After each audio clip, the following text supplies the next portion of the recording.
ازيكم عاملين ايه؟ يا رب تكونوا بخير. النهارده هتكلم عن الفوليك اسيد. الفوليك اسيد وعلاقته بالمرأة الحامل والجنين. الفوليك اسيد عندنا منه تركيزين في الصيدلية، تركيز ال 500 مايكرو جرام وتركيز ال 5 ملي جرام. ال 5 ملي جرام تقريبا 10 اضعاف المايكرو ملي جرام، ال 500 مايكرو ملي جرام. طيب امتى المرأة الحامل بتاخد ده وامتى المرأة الحامل بتاخد ده؟ وليه بتكلم عن الفوليك اسيد وعلاقته بالمرأة الحامل والجنين؟ لان المرأة الحامل هي اكتر واحدة محتاجة الفوليك اسيد، ويفضل ان هي تاخد الفوليك اسيد قبل الحمل بشهر واثناء فتره الحمل. ليه دور مهم في اول 3 شهور في الحمل، وليه دور مهم في تاني 3 شهور في الحمل. طيب ايه هو اصلا الفوليك اسيد؟ الفوليك اسيد ده عباره عن احد مشتقات او احد انواع فيتامينات ب، وبالاخص ب 9 اللي هو ب 9. طيب بيساعد الجنين في ايه؟ اول حاجه ان هو بيساعد على تكوين كرات الدم الحمراء. تاني حاجه ان هو بيعزز نمو الحبل الشوكي والمخ. بالتالي لو المرأة ما خدتش الفوليك اسيد اثناء فترة الحمل، ده بيعرض الجنين لتشوهات في الحبل الشوكي والمخ، وبيجيب امراض خطر ممكن تؤدي الى وفاة الجنين لا قدر الله.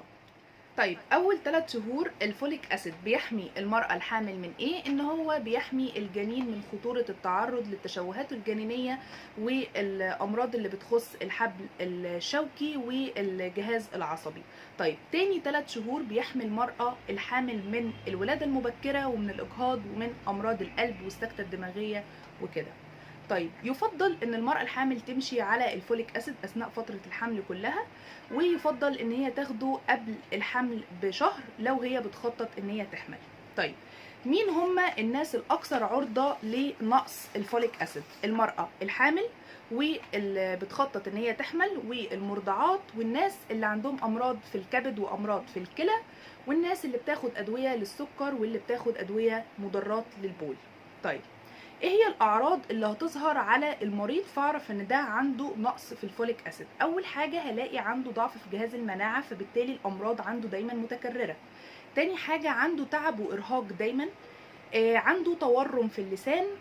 هنلاقي عنده خلل في الجهاز الهضمي، فهنلاقي دايما ان هو حاسس بانتفاخ وامساك او عنده متلازمه القولون العصبي. هنلاقي فيه خساره في الوزن، هنلاقي فيه عدم في التركيز، في تسارع في ضربات القلب، في انقطاع في النفس. طب ايه بقى الاكلات اللي بيكون فيها حمض الفوليك اسيد ومفضله ان الواحد دايما ياكلها، سواء بقى مرأة حامل او بتخطط الحمل او مش مرأة حامل خالص؟ حمض الفوليك اسيد ليه فوائد تانية للناس العاديه مش للحامل، هنتكلم عنه في حلقه جديده ان شاء الله. طيب الاكلات اللي فيها فوليك اسيد: السبانخ، البروكلي، الخس، الفجل، الباميه، البرتقان، الموز، والعدس والفاصوليا والحمص والافوكادو، وحاجات كتير فيها الفوليك اسيد. الفرق ما بين 500 مايكرو جرام وال 5 مللي جرام، المرأة الحامل بتاخد ده ولا دوت؟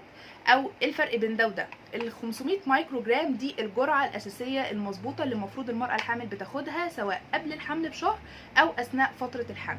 لو الدكتور زود لها الجرعة وخلاها 5 مللي جرام، ده معناه إن في خطورة على الجنين وممكن يحصل له تشوهات جنينية. طب ده نتيجة إيه؟ نتيجة حاجة من الحاجتين: يا إلا المرأة دي ولدت قبل كده طفل عنده مشاكل في الجهاز العصبي، يا إلا المرأة دي ما خدتش الفوليك أسيد من بداية ما خدتش الفوليك أسيد ال 500 من قبل ما تحمل بشهر أو أثناء فترة الحمل، فتعرضت للخطورة بتاعة التشوهات الجنينية، وخاصة اللي ليها علاقة بالحبل الشوكي أو بالجهاز العصبي عموما. فبدأ الدكتور يزود لها الجرعة ويكتب لها ال5 مللي جرام. بس ده كان كل حاجة عن الفوليك أسيد. مهم جدا للمرأة الحامل. لو انت مرأة حامل اكيد لازم الدكتور هيكون بيقولك انك بتاخدي فوليك اسيد. اتمنى تكون معلومات النهارده عجبتكم، وان شاء الله في حلقة تانية نتكلم عن الفوليك اسيد، ايه فوائده لينا احنا بقى العاديين لو مش مرأة حامل او بتخطط للحمل. بس كده، ويا رب عجبك الفيديو ما تنساش تعمل لايك وشير وتدوس سبسكرايب لو انت مش مشترك عندي في القناة. اشوفكم في حلقة جديدة. باي باي.